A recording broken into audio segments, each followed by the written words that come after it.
नमस्कार, मौसम तक चैनल पर आपका बहुत-बहुत स्वागत है। आज 30 नवंबर है, पोस्ट मानसून सीज़न का दूसरा महीना बीत रहा है और पूरे भारत में सामान्य से तकरीबन 50% ज़्यादा वर्षा रिकॉर्ड की गई है। इसमें साउथ पेनिनसुलर रीजन पर सबसे ज़्यादा सामान्य से अधिक बारिश हुई है और सिर्फ तेलंगाना को छोड़ दें तो बाकी जगहों पर सामान्य से ऊपर ही है बारिश का आंकड़ा और सेंट्रल इंडिया में भी बारिश ज़्यादा हुई है। साथ ही साथ उत्तर भारत के क्षेत्रों में बारिश औसत से अधिक रिकॉर्ड की ही गई है, सिर्फ लद्दाख को छोड़कर। पूर्वी और पूर्वोत्तर भारत के क्षेत्रों में बारिश में कमी अगर कहीं है तो वो पूर्वोत्तर राज्य हैं, जहां पर औसतन अगर पोस्ट मानसून सीजन का अक्टूबर और नवंबर महीना देखिए तो ज़्यादा बारिश अगर कहीं होती है, 4 सब डिवीज़न जो भारत में है, उत्तर और मध्य, दक्षिण तथा पूर्वी और पूर्वोत्तर, तो यहाँ एक पहला सबसे अधिक वर्षा वाला रीजन होता है साउथ पेनिनसुलर रीजन, जहाँ पर नॉर्थ ईस्ट मानसून होता है 20 अक्टूबर से लेकर 31 दिसंबर के बीच में, जिसे आप देश का मिनी मानसून कह सकते हैं। इसके बाद जो बारिश होती है वो पूर्वोत्तर राज्यों में होती है। अरुणाचल, असम, मेघालय, नागालैंड, मणिपुर, मिजोरम और त्रिपुरा में ज़्यादा वर्षा अरुणाचल में होती है, क्योंकि डब्ल्यूडी आते हैं उत्तर भारत से और वो नेपाल, तिब्बत को पार करते हुए, भूटान को पार करते हुए अरुणाचल की तरफ पहुंचते हैं और यहाँ बारिश और नवंबर के आखिर तक आते आते बर्फबारी का सिलसिला भी अरुणाचल के जो उत्तरी पहाड़ी इलाके हैं इन भागों में शुरू हो जाता है। लेकिन इस बार ऐसा नहीं हुआ है, तो इसकी वजह उत्तर भारत के भागों में डब्ल्यूडी का कम आना और बंगाल की खाड़ी में मौसमी सिस्टमों का यहाँ से सपोर्ट करना, इस वजह से पूर्वोत्तर राज्यों में बारिश में बहुत कमी रही है। ये तो अलग बात है। अब सिचुएशन क्या है मैं आपको बताता हूँ। इस समय कई मौसमी सिस्टम देश के तमाम राज्यों, तमाम शहरों पर अपना डायरेक्ट इम्पैक्ट और बहुत ज़्यादा इम्पैक्ट डालने वाले हैं। एक लो प्रेशर सिस्टम आज बंगाल की खाड़ी पर डेवलप हो रहा है। कई दिनों से इसकी चर्चा हो रही है, खूब चर्चा हो रही है कि साइक्लोनिक स्टॉर्म इस समय बनने वाला है। तमाम मौसम एजेंसियां, तमाम मौसम विशेषज्ञ इस बात को कह भी रहे हैं और सिचुएशन भी इसी के फेवर में है, क्योंकि अंडमान व निकोबार द्वीप समूह के दक्षिणी भागों पर, खासतौर पर अंडमान सी का साउथ पार्ट है जो, और साउथ ईस्ट बंगाल की खाड़ी का रीजन है, इन भागों पर दक्षिण पूर्व एशिया की तरफ से मॉइस्चर बहुत व्यापक मात्रा में आ रहा है। बंगाल की खाड़ी में सिचुएशन फेवरेबल है, समुद्र की सतह का तापमान और लो विंड शेयर, तो ये सारी सिचुएशन इसके फेवर में है और ये साइक्लोन सीजन है। सबसे अहम चीज़ ये है कि आमतौर पर साइक्लोन सबसे ज़्यादा जो बनते हैं भारत में वो नवंबर से लेकर मार्च के बीच में बनते हैं और इसमें भी नवंबर, दिसंबर, जनवरी, फरवरी, दिसंबर, जनवरी, फरवरी, मार्च, ये 4 महीने ऐसे होते हैं जब ज़्यादा 80% साइक्लोन, भारत में जितने भी साइक्लोन आए हैं अब तक, जो रिटन हिस्ट्री है, हिस्टोरिकल डेटा है साइक्लोन से जुड़ा हुआ, उसमें 80% साइक्लोन दिसंबर, जनवरी, फरवरी और मार्च, इन 4 महीनों के दौरान आए हैं। इनके अलावा जो बाकी 8 महीने हैं उनमें 20% साइक्लोन का ही अराइवल हुआ है या साइक्लोन का उठना और लैंडफॉल हुआ है भारत के भागों पर। तो ये सिस्टम साइक्लोन बन सकता है, आगे बढ़ सकता है, दक्षिणी प्रायद्वीपीय भारत के कुछ हिस्सों को, सेंट्रल पार्ट्स के कुछ हिस्सों को और पूर्वी तथा पूर्वोत्तर भारत के तमाम क्षेत्रों को बहुत व्यापक वर्षा दे सकता है।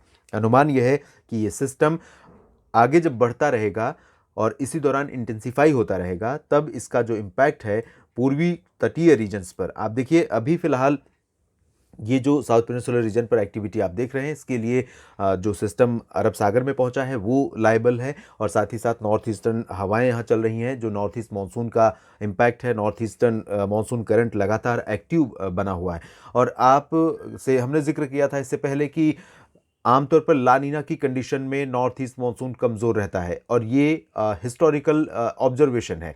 बार बार मैं यही कहूँगा कि जो भी चीज़ें लॉन्ग पीरियड एवरेज पर आधारित होती हैं, ज़रूरी नहीं है कि जिस तरह का इतिहास में रहा है उसी तरह का आज इस बार भी देखने को मिले। तो आमतौर पर कई बार सिचुएशन ऐसी होती है कि सिचुएशन ये बन जाती है कई बार कि एक्सेप्शंस देखने को मिलते हैं, जो कि हमने एल नीनो के होने के बावजूद 2019 में मानसून में देखा था आईओडी के चलते। तो इस बार नॉर्थ ईस्ट मानसून कमज़ोर नहीं है, बल्कि बहुत ज़्यादा वॉयलेंट बारिश हो रही है साउथ पेनिनसुलर रीजन के उन भागों में जहां पर नॉर्थ ईस्ट का इम्पैक्ट होता है, नॉर्थ ईस्ट मानसून का।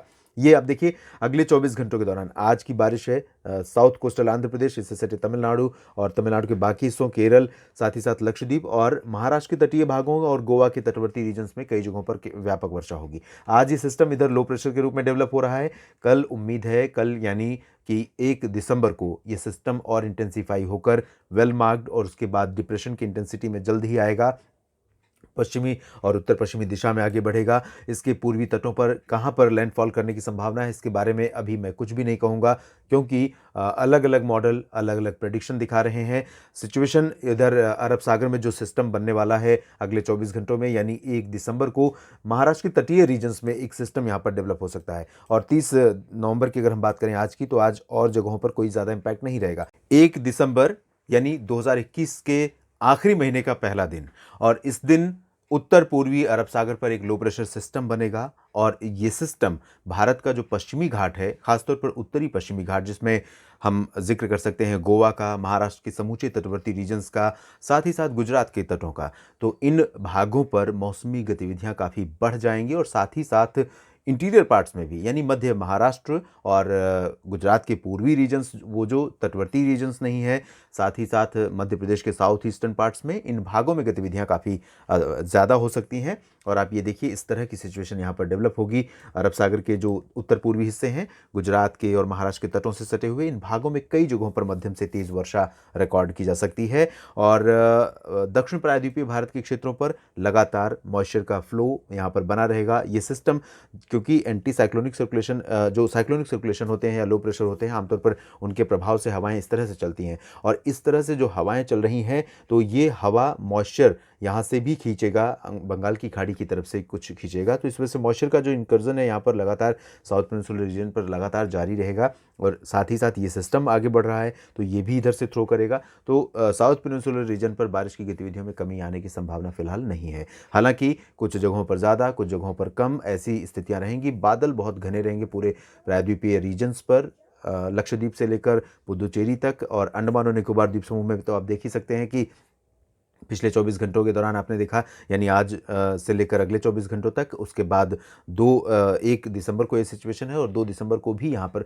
भारी वर्षा होगी। तो कई जगहों पर यहाँ भारी वर्षा होने की संभावना है और कई इलाके प्रभावित होंगे। उत्तर भारत में, पूर्वी और पूर्वोत्तर भारत में 1 दिसंबर को भी कुछ खास नहीं बदलेगा, और 2 दिसंबर को भी इन क्षेत्रों में कोई बदलाव होने की संभावना नहीं है। बस ये बदलाव ये होगा कि जो सिस्टम अरब सागर में है वो थोड़ा सा कमज़ोर होने लगेगा, और इसके प्रभाव से बारिश की जो सिचुएशन है थोड़ा सा कम हो जाएगी। लेकिन बारिश लगातार गुजरात के तमाम शहरों में, साउथ ईस्टर्न गुजरात में और सौराष्ट्र के तमाम इलाकों में, साथ ही साथ दादरा नगर हवेली, दमन दीव में, महाराष्ट्र के कोंकण रीजन्स में, उत्तरी मध्य महाराष्ट्र में, दक्षिण पश्चिमी मध्य प्रदेश में, और साथ ही राजस्थान के कुछ दक्षिण पूर्वी इलाकों में बारिश की गतिविधियां जारी रहेंगी। साउथ पेनिनसुलर रीजन पर ज़रूर 2 दिसंबर को कुछ कम हो रही है बारिश। कोस्टल रीजन पर लगातार जारी रहेगी, लक्षद्वीप पर जारी रहेगी और पुदुचेरी पर भी जारी रहेगी। अंडमान व निकोबार द्वीप समूह के क्षेत्रों में कई जगहों पर मध्यम से भारी वर्षा लगातार होती रहेगी। तूफानी रफ्तार से हवाएं चलती रहेंगी, और समुद्र में इस दौरान हलचल 2 दिसंबर से बहुत ज़्यादा बढ़ जाएगी। और इसके प्रभाव से, ये जो सिचुएशन है, इसके प्रभाव से जो नॉर्थ ईस्टर्न इंडिया है, इन भागों में 2 दिसंबर से कुछ कुछ बादल आने शुरू हो जाएंगे। जब 3 दिसंबर को ये सिस्टम और आगे बढ़ेगा, उस दौरान आप देखेंगे कि यहाँ पर बदलाव मौसम में होगा, और उत्तर भारत के क्षेत्रों पर भी मौसम काफ़ी बदला हुआ नजर आएगा। देश भर के मौसम से जुड़े ताज़ा अपडेट के इस बुलेटिन में इतना ही। आप लगातार बने रहेंगे मौसम तक चैनल के साथ। मैं अपडेट करता रहूँगा कहाँ पर क्या बदलाव मौसमी सिस्टमों में हो रहे हैं और उनका इम्पैक्ट भारत के किन भागों पर देखने को मिलेगा। धन्यवाद।